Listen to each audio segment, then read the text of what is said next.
So in the previous video, we spoke about the unit circle and the construction of the unit circle.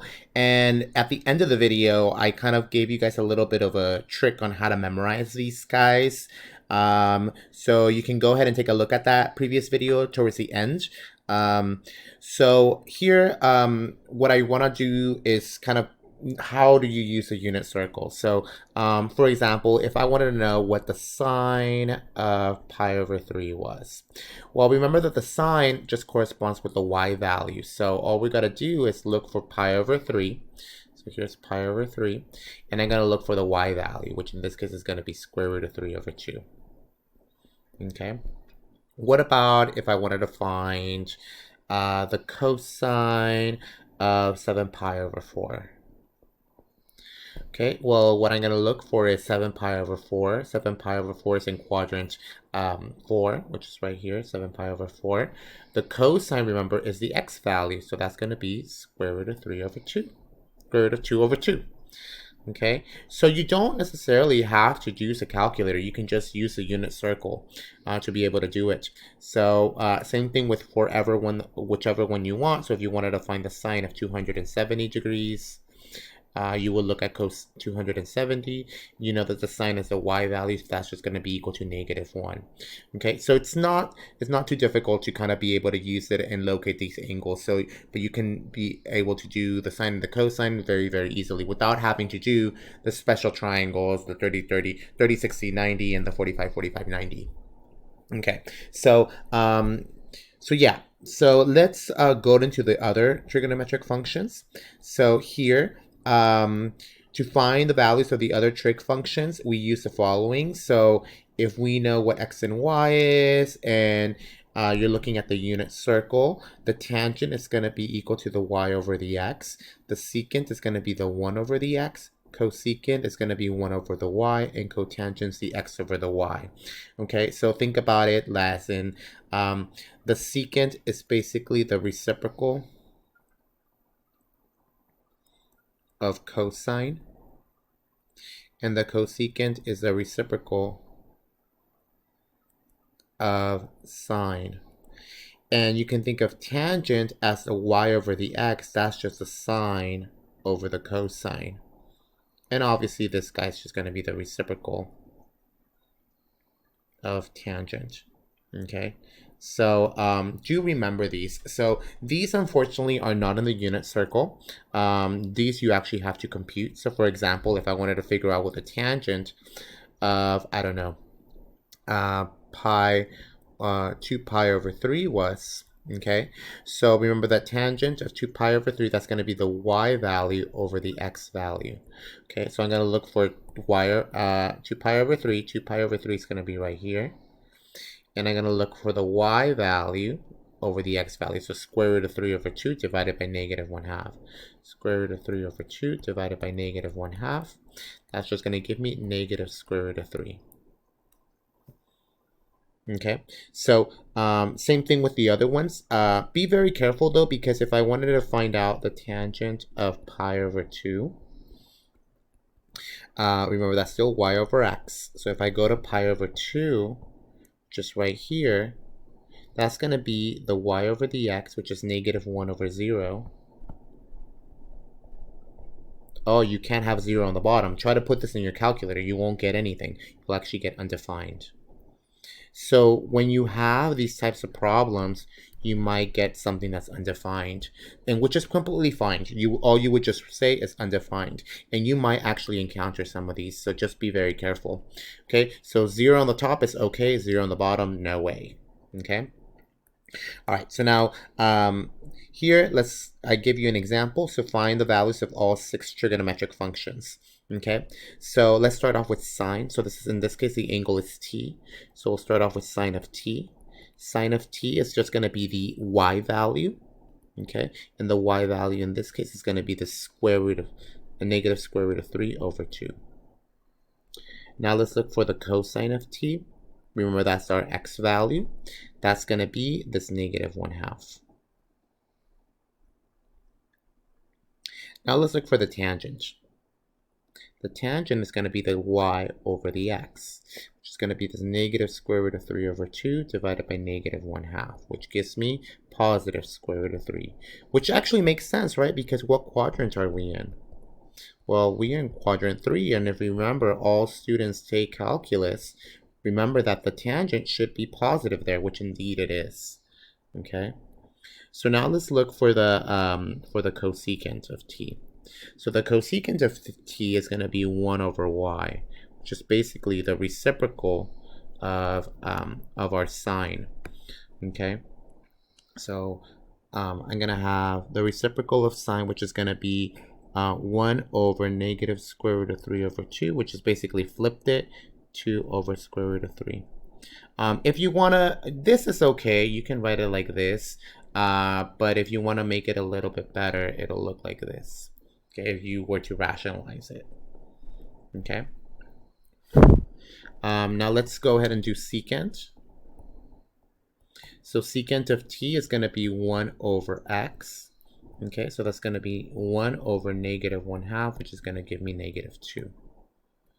Okay, and then finally, cotangent of t is going to be the x over the y, which is basically the negative 1/2 over the negative square root of 3 over 2, which is going to give me negative 1 over square root of 3, which is going to give, oh no, that's positive, then square root of 3 over 3. Okay, now a couple things to kind of notice is that even though the tangent is positive, its reciprocal is also positive. So not only is tangent positive, this also includes cotangent as well. Cotangent will also be positive. For the sine, so even though sine here, if I look at sine, the cosecant is also going to be positive. So sine is positive here, and so is cosecant. So the reciprocals are also positive. Same thing with the cosine. The cosine with the secant. Okay, so cosine and secant are also positive in quadrant 4. And here is just all of them. Doesn't matter what they are. So the reciprocals also are there. Okay, you just have to remember what the reciprocals are. Okay, so here are some additional identities. These are more Pythagorean identities. Make sure that you really know them. You're going to use them a lot in calculus, especially in Calc 2. These are really easy to find. In particular, do I have it over here? No. In particular, this is something that you kind of want to know. So I don't know if we'll probably talk about them a little bit later, but one thing that you should kind of remember is that tangent of theta is equal to the sine over the cosine. The cotangent of theta, because it's the opposite of tangent, you can imagine that that's going to be equal to the cosine over the sine. Okay, and then similarly, the sine of theta is 1 over cosecant of theta, and cosine of theta is 1 over secant of theta, and vice versa. So these are all reciprocals of each other. Okay, so these guys, the way that these guys come about is you just start off with the cosine squared plus sine squared theta equals 1, and all you just do is just divide by cosine. So if I divide by cosine, then this is going to go away. I'm left with the 1. Sine over cosine is tangent, and then 1 over cosine is just secant. So that's how this guy came about. You get the other one by dividing by sine, so you get the same exact thing. Okay, so that's just basically where these formulas come from, so just make sure that you really know these guys. All right, so now here, if secant of theta equals negative 3 in quadrant 3, find the rest of the trigonometric functions. Okay, so right now we're in quadrant 3. To think about quadrant 3, here, if we think about all students take calculus, you can see that tangent and cotangent are positive. So these guys are the only ones that are going to be positive. Everything else is going to be negative. So let's start off with secant. So secant of theta equals negative 3. Okay, so we already know that one. That one's easy. Okay, now because I know secant has a relationship with cosine. So if I think about if secant of theta equals -3, then cosine of theta equals 1 over -3. It's just a reciprocal of it. So it's just flipping it. Okay? So that if I know what secant is, then I know what cosine is. Okay, so now if I know what cosine is, I can figure out what sine is because I know that cosine squared theta plus sine squared theta equals 1. So I know what cosine is. Cosine is just this -1/3. So this is something that we've done already. Let's just solve for sine of theta. So this is going to be 1 over 9 plus sine squared theta equals 1. So I'm going to subtract by 1 over 9. So I get sine squared theta is equal to, so this is going to be 9 over 9, 8 over 9. Okay, and then I'm going to take the square root to both sides. And when I take a square root, remember we're going to plug in plus or minus. So I get sine of theta is equal to plus or minus 2 square root of 2 over 3. Okay? So now is it positive or is it negative? Well, it has to be negative because we're in quadrant 3. So we're going to choose a negative. So sine of theta is equal to -2 square root of 2 over 3. Okay? Now that I know what sine is, I can actually figure out what cosecant is because cosecant is just a reciprocal of this. Cosecant of theta is just flipping this guy, 3 over 2 square root of 2. You can leave it like this if you'd like. Okay? So we're almost done. All we just need is to find tangent. So one thing that you can do is that you can use this identity if you want to, or you can use the fact that sine over cosine gives me tangent. Doesn't really matter.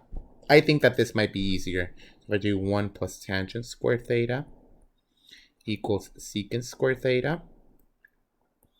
So tangent in this case is going to be equal to, well, that's what we're trying to figure out, so I don't know. We know what secant is. Secant is -3, and I'm going to square this.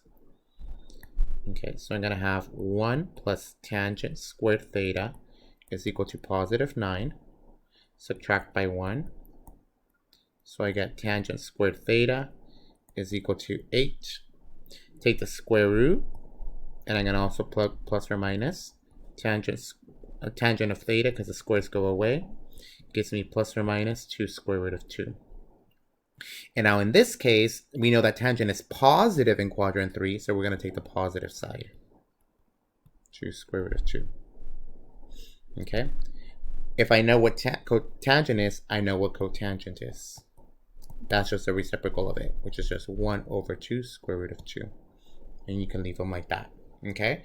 Really make sure that you know how to do this because something like this will be on your exam. So really make sure that you put a star next to it. It's a really important problem. Okay? Now here, this last problem is just generalization from the unit circle. So basically, let's say you don't have the unit circle. Instead, you have a circle with radius r. Okay, so let's say instead of 1, you have r. Well, now the sign is no longer the y. Now it's going to be the y divided by the r. Okay, so notice here that now you have the r incorporated. So the way that you find the r value is just taking the square root of the sum of the squared terms. Okay, which is basically the Pythagorean theorem. So here's the Pythagorean theorem again. Okay, so the way that we really look at this is actually not that bad. So we'll just do one last problem to finish up the chapter. So here we have the point. So we want to find all 6 trig functions of theta if theta is in standard position. Okay, so it's in standard position like this. Just remember standard position is right here. And the point is -2, 3. So if you remember, -2 is right here, -2, and then 3. So this point. So I'm starting there and I'm ending here. Okay, at this particular point. So I want to know what is the sine, the cosine, the tangent, all of that stuff. Okay, so remember here your x value and your y value. So here x equals -2, your y value equals 3.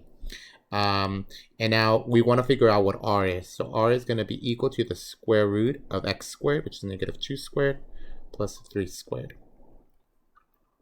So you're going to have 4 plus 9. And you're going to get square root of 13. Okay, and now all we got to do is find all the trig functions. So we're just going to use these formulas. So sine of theta before was equal to y, now it's y over r. So the y in this case is 3 over the square root of 13. Now the cosine of theta was x over r. Well, it was x before, now it's x over r. The x in this case is negative 2 over the square root of 13. Now notice that these are still the same. See how we're in quadrant 2? In quadrant 2, basically the sine and the cosecant are the ones that are supposed to be positive. So let's see if that really is the case. The tangent of theta is the y over the x. That's just going to be 3 over negative 2. Then we have the cosecant of theta. That's just going to be the r over the y. That's going to be square root of 13 over 3. And then, so see how it's positive. Now, the next one is the secant of theta. That's going to be the r over the x. That's the square root of 13 over negative 2. And then we finally finish up with the cotangent of theta, which is the x over the y, which is negative 2 over 3. Okay, now of course you could have just done the identities as well. I feel like for this particular problem, it's easier to just plug in the numbers instead of doing the identities, but doing this as well is actually good enough.